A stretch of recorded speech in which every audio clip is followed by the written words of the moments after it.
Imagine yourself standing in the ancient desert before Jericho's dawn-mist walls, where a woman despised by society rewrote history. How could a prostitute, shunned and whispered about behind closed doors, become an ancestor of Jesus Christ?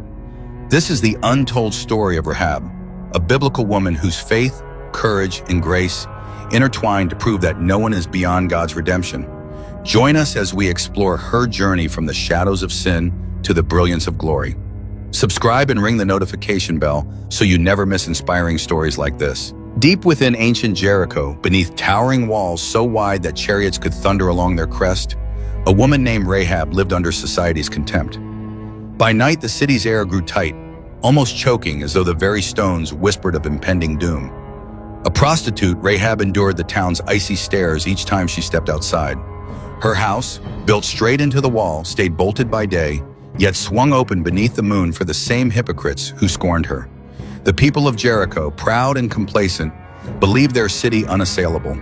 They worshipped idols of wood and stone, offered up savage sacrifices, and reveled in luxury while their souls lay hollow. They mocked the notion that any god could topple their fortress, insisting their false deities would shield them forever. But Rahab was not like them. Inside her bloomed a small, persistent flame of hope. She had heard stories drifting in with merchants and travelers, tales of Israel and the God they served. A God who parted the Red Sea, led his people through a merciless wilderness, and crushed mighty kings such as Sihon and Og. To Rahab, these reports were more than rumors. They were light slicing through the darkness of her life. She believed the God of Israel was real, though her eyes had never seen him. Deep down, she yearned for something greater, meaning far beyond Jericho's emptiness, beyond her long, lonely nights and the townspeople's venomous whispers. Yet Rahab remained an outsider, defined by her past and her trade. She knew Jericho despised her, branding her with cruel names, but they could not see the seed of faith stirring within. Each night, standing at her window and gazing over the vast desert, she asked herself, could someone like her, cast off by society, chained to sin, find a road that led to God? She had no answer, though her heart insisted the God of Israel was unlike the city's lifeless idols. He was the one who could rewrite destinies. Little did she know that, on this very night, her destiny would be forever altered. A soft knock broke the stillness. Two strangers stood at her threshold, eyes alert, wary of every shadow. They were no regular patrons, no traveling traders. Rahab met their gaze and understood at once. They were men of Israel, the very people Jericho feared. What would she do? Hand them over for the king's reward or risk everything on the fragile faith burning inside her? Rahab's story, one of the Bible's most remarkable women, had only just begun, and what follows will hold you spellbound. Night has fallen over Jericho, a thick darkness shrouding the city's sinful secrets. Inside a small house built into the massive wall, Rahab stands at the window, her gaze sweeping across the endless desert. Guards patrol the towering ramparts, their footsteps echoing. The air feels tight, strung like a cord about to snap. All Jericho is on high alert. Rumors of the Israelite army, led by an all-powerful God, have thrown the people into panic. They have bolted the gates, letting no one in or out, trusting that their invincible walls will save them. Yet Rahab, the woman society scorns, shares none of their pride. Her heart pounds not with fear, but with a secret certainty. The God of Israel is real, and he is drawing near. Suddenly, a soft knock slices through the night. Rahab startles, fingers clutching her cloak. She unlatches the door. There stand two strangers, eyes sharp, wary of every shadow. They wear no merchant's robe, carry none of Jericho's arrogance. In an instant, Rahab knows they are Israelite spies, the very men the city hunts. To Jericho, they are a threat, saboteurs bent on toppling the fortress. But Rahab sees something else. In their eyes, she senses the presence of the God she trusts in silence. Her heartbeat quickens, as though the Lord himself is testing her. A fierce battle flares inside her mind. She faces a life or death choice. If she hands the men to Jericho's king, she will be rewarded. Silver, favor, perhaps even an escape from her despised life. Yet what is the price of that betrayal? She would turn her back on the budding faith she clings to, on the one true God. The other path is to hide them. If discovered, She will be dying, and maybe her family with her. Time seems to freeze. Each second drops heavy as a hammer. Deep within, Rahab's fragile faith overcomes her terror. She signals for silence, pulls the men inside, and leads them to the roof. There she hurriedly tucks them beneath stalks of drying flax, layering the bundles until they vanish. Their breath mingles with the darkness, but danger still prowls nearby. Barely minutes pass before heavy boots pound the alley. A thunderous fist shakes the door. "Rahab, open up!" the king's soldiers roar, voices edged with menace. "We know Israelite spies came here. Hand them over if you want to live." Rahab's heart thumps so loudly she fears they will hear it. She feels the spies' ragged breaths beneath the flax. Once more she confronts fear, but faith carries her through. Drawing a slow breath, she composes herself and unlatches the door. Her eyes are cool, her voice astonishingly calm. "Yes, men did visit," she says, "but they left at dusk just before the gates shut. They headed toward the Jordan. If you hurry, you may overtake them." The lie flows smoothly, as though God himself places the words on her tongue. The soldiers eye her with suspicion, yet urgency drives them. They turn and plunge into the night after a quarry that does not exist. Rahab closes the door and leans against the wall, breath coming hard. She has survived the first test, but her heart is heavy. Hiding these spies is not merely reckless. It is the opening step on a path the Lord is charting. She climbs to the roof, facing the men she just saved. "I know that the Lord your God has given this land to you," she whispers, voice trembling with emotion. "All of us are melting with fear because of him. Swear to me that you will spare my family." Will their promise be enough to shield her when Jericho meets God's wrath? Rahab's story, one of the Bible's most remarkable women, has reached a fateful turning point. Night shrouds Jericho, its darkness thick enough to swallow every secret of the sinful city. On Rahab's rooftop, only the faint moonlight lays weak silver streaks across piles of drying flax. Beneath those bundles, 2 Israelite spies lie motionless, breath rasping in the shadows, hidden by Rahab's quick thinking. Inside the small house built into Jericho's walls, her heart hammers, each beat a silent prayer to the God she has never met yet has chosen to trust. Soldiers' heavy footfalls echo in the narrow lane below, every step a hammer raised over her fate. Then a thunderous knock rattles the door. "Rahab, open up!" The king's men roar, voices cold, lethal. "We know the Israelite scouts are here. Turn them over or die." Rahab stiffens, fingers clutching her cloak as time seems to freeze. Discovery would cost not only her life, but her family's. Yet from deep within rises a power stronger than fear, her faith in Israel's God. It is no vague notion, it is the flame guiding her through this darkness. Drawing a deep breath, she steadies herself and opens the door. Facing the snarling soldiers, her gaze does not waver. With astonishing poise, she speaks, voice calm and firm. "Yes, 2 men did visit, but I did not know who they were. At dusk, just before the gate closed, they left the city, headed toward the Jordan River. If you hurry, you may overtake them."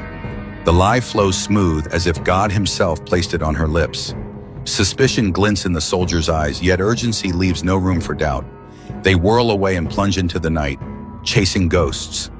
Rahab shuts the door and leans back against the wall, lungs burning as though she has sprinted across the desert. She has crossed a razor's edge, and her heartbeat is driven not merely by terror, but by an uncanny certainty. She is walking the path God has set. She climbs to the roof, pulls aside the flax, and faces the spies. Tears shimmer as she whispers, voice trembling with awe. "I know the Lord has given this land to you. We have heard of the Red Sea, of the kings you conquered. Our hearts melt with fear. Your Lord is God in heaven above and on earth below." Her confession is more than belief. It is a bold declaration, a turning point in her life. Rahab, the scorned woman, now stands as a living witness to God's power. But she does not stop there. Kneeling, voice urgent, she pleads, "I saved your lives. Swear that when you take this land, you will spare my family, my father, my mother, my brothers, everyone I love." Respect fills the spies' eyes. They nod. "Our lives for yours. Tie a scarlet cord in this window. That sign will protect you." Rahab rises, finds a crimson cord, and knots it to the window frame. It flutters softly in the night breeze. More than a mark, it is a pledge of salvation. echoing the Passover lamb's blood, a symbol of grace and divine protection. Hope sparks within her. She does not know what tomorrow brings, yet she trusts that the God who split the Red Sea will honor his promise to her. The spies prepare to leave, ready to report to Joshua. Rahab lowers them down the city wall with a rope. Their figures vanish into the darkness. Alone on the rooftop, moonlight bathes her face. Her courage and wisdom have saved those men. But her choice also seals a new destiny. She has cast her lot with the Lord, no matter the risk. Will the scarlet cord truly shield her when Jericho faces God's wrath? Rahab's story is racing toward a dramatic climax. Dawn of the seventh day blazes over Jericho, yet the air hangs heavy, foretelling a storm. For 6 days, the Israelites have marched around the city in silence, only the steady rhythm of their footsteps and their unwavering gaze breaking the hush. The people of Jericho, once proud behind their impregnable walls, now tremble. They have heard of the God of Israel, the one who split the Red Sea, who toppled mighty kings, and now he stands at their gates. Inside the small house built into the wall, Rahab grips the scarlet cord knotted to her window frame. That cord, token of a salvation sworn, flutters in the morning breeze, a flame of hope in the dark. Her father, mother, and brothers huddle around her, eyes a mix of worry and trust. Rahab has told them about the spies, the oath, the God she believes will keep his word. But as the ground begins to quiver, her own heart wavers. Will that promise be strong enough to save them from the wrath on its way? Suddenly, the trumpets of Israel pierce the sky, a blast that tears the stillness apart. Their unified shout ripples across the desert. The earth cracks, the colossal walls, the pride of Jericho, splinter. Screams of panic ring out as stone shatters and dust clouds blot the sun. Battlements wide enough for chariots crumble into heaps of rubble. The citizens who trusted in lifeless idols flee in despair, yet nowhere is safe. Chaos reigns. Cries mingle with the roar of collapsing rock. Rahab clutches her mother as shockwaves pulse through the floor. She stares at the scarlet cord, wondering if it truly marks them for rescue. Hand in hand, her family prays to the God Rahab has dared to trust. Amid that whirlwind of destruction, her house alone stands as if held by an unseen hand. Through choking dust, 2 figures cut across the ruins, eyes scanning with urgent purpose. The Israelite spies have returned, not to fight, but to keep their oath. "Rahab," they shout above the din. "We've come for you!" Hearing her name, Rahab's heart bursts with relief. She thrusts open the door, gathering her family close. The spies spot the scarlet cord, still vivid amid the gray haze, a beacon in the rubble. They guide Rahab and her loved ones through stone-strewn streets, past the anguished cries of Jericho's people. Every step feels like a miracle, God himself clearing a path. Reaching the outskirts, Rahab glances back. Jericho, her lifelong home, is now ashes. Yet she feels no loss, only deliverance. The scarlet cord has done its work, marking her household with grace. But Rahab's final testing is not over. Safe beyond the Israelite camp, she finds herself still an outsider. Some Hebrews eye her with suspicion. "A Canaanite from Jericho," they whisper. "How can we trust her?" The chill of those looks echoes the contempt she once knew inside the city's walls. She refuses to let their doubts shake her faith. Standing tall, gaze steady, she knows God did not rescue her to leave her in old shadows. She squeezes her parents' hands, comforts her brothers, and prays. She believes the Lord who brought down walls will open a new road for her. Divine justice has triumphed, not only for Israel, but for Rahab, who dared to trust God when the world turned away. Yet will she be accepted among his people? Is her journey finished, or does God still hold a greater purpose? Rahab's story draws near a breathtaking conclusion. Twilight settles over the desert, a soft gold bathing Israel's camp in calm after Jericho's ruin. Rahab stands amid the clustered tents, fingers woven with those of her father, mother, and brothers. Hope blazes in her eyes. She has escaped the rubble of a sinful city, guided to safety by the spies. Yet her journey is far from over. At first, she and her family live on the camp's fringe, still viewed as outsiders. Some whisper behind her back, "She's the prostitute from Jericho. How can we trust her?" The words reopen old wounds, but Rahab refuses to let them define her. The faith that carried her through the darkest nights now burns like a torch lighting the road ahead. She squares her shoulders, gaze steady, certain that the God who kept his scarlet cord promise will never abandon her. Little by little, the Israelites begin to see Rahab differently. They notice something rare, a woman who dared trust God when all Jericho mocked him. Her courage in hiding the spies and facing the king's soldiers spreads like a wonder tale through the tents. She is no longer Rahab the harlot, but Rahab the faithful, the woman God chose. Among those who discern the light in her is Salmon, a prince of the tribe of Judah. He looks beyond her past and sees the steadfast faith and wisdom that saved her entire family. With deep respect and growing love, Salmon asks Rahab to be his wife. The woman once despised now becomes an honored bride, stepping into a new life under God's grace. From that union, Rahab bears a son named Boaz. Years later, Boaz marries Ruth, another soul of fierce faith, and their line continues through generations until it reaches King David, Israel's great ruler. Yet the story stretches further still. Through David's lineage, the day comes when Jesus Christ, the Redeemer of all humanity, is born. Rahab, once deemed the lowest in Jericho, becomes an ancestress of the Messiah, woven into God's grand design of salvation. From the shadows of sin, she walks into the light of redemption, proof that no past is too dark, no person too far for God's mercy to reach.